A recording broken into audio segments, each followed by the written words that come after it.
how do you think Justin is going to handle what just happened? Because he was brought in here as somebody who could handle the pressure of being the quarterback in Chicago. This is his most bitter pill to swallow. You threw a pick six inside your own 10-yard line, where if you go back and watch it, he's kind of standing there watching them rumble into the end zone, and then he sticks his head in there at the last second.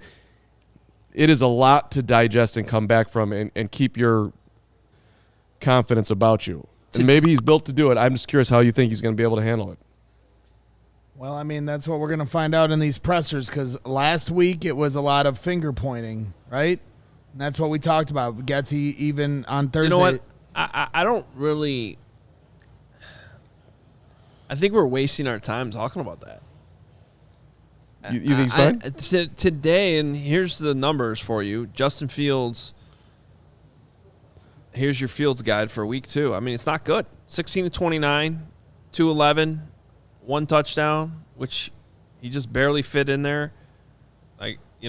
Cover 3 beat the free safety. Good job. Took 5 sacks, only 3 yards rushing today. I think a couple of those were design runs too. Of course, the touchdown.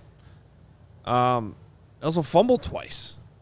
This was the first time, maybe not first time, but did he look comfortable to you at any point in this game? First drive. Yes. Okay. First drive. From that point on, I mean, he took some weird sacks where, he's just always late. And everything is so slow. Yep. And it's getting slower. That's what has me questioning some of the coaching. How is it getting slower? Yep. The footwork looks slower. He's holding onto the ball longer. The release looks longer. The ball was fluttering and just float. That near pick that Claypool actually technically broke out. I still think he could have attacked the ball a little bit better, but good job by him to knock it out of bounds at the last second. He made up for it by fighting to the end. It defies logic because that ball was terrible. It defies logic because when you watch last week's film breakdown by Tim Jenkins or JT O'Sullivan, then you watch today, you don't even need the film breakdown on some of these throws. There are guys standing right in front of him, wide open. Guys waving their arms, wide open. And DJ Moore was literally clapping at one point. And you look at Fields which way it looks like he's looking. I'm here. There's no way he can't see these guys. So it defies logic. It's to a point where I think he's just completely blacked out and he's broken. Once again, oh God,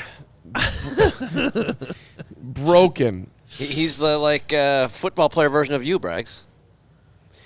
Yeah. Well, and I thought Robert Schmitz did a great job during the week, the last few days, of breaking down. Like you were talking about his drop being slower. JT O'Sullivan pointed this out, and then Robert Schmitz did a really nice job of showing his drop 2 years ago compared to this year. And like you said, it's getting slower.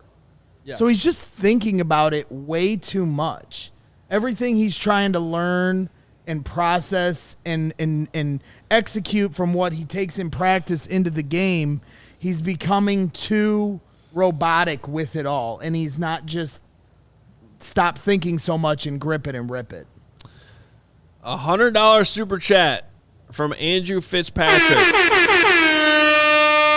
He says, I feel you, Braggs. Meatballosophy greater than flusosophy. Keep up the Meatball Island energy. P.S. I'll never keep up with the Duke. That's all right, Andrew. No, you know what? We appreciate that a lot, Andrew. Andrew, if you stick with us, though, and you keep bringing us super chats like that, and the Duke disappears again, you'll be keeping up with the Duke. You could pass the Duke, but Duke's not going to let that happen. I know my Duke. I'd go to Fitz Island. This is big challenge here for Matt Eberflus, to say the least. See, on one hand, I want to be like, look, this started very poorly last year with Justin. We were through 3 games.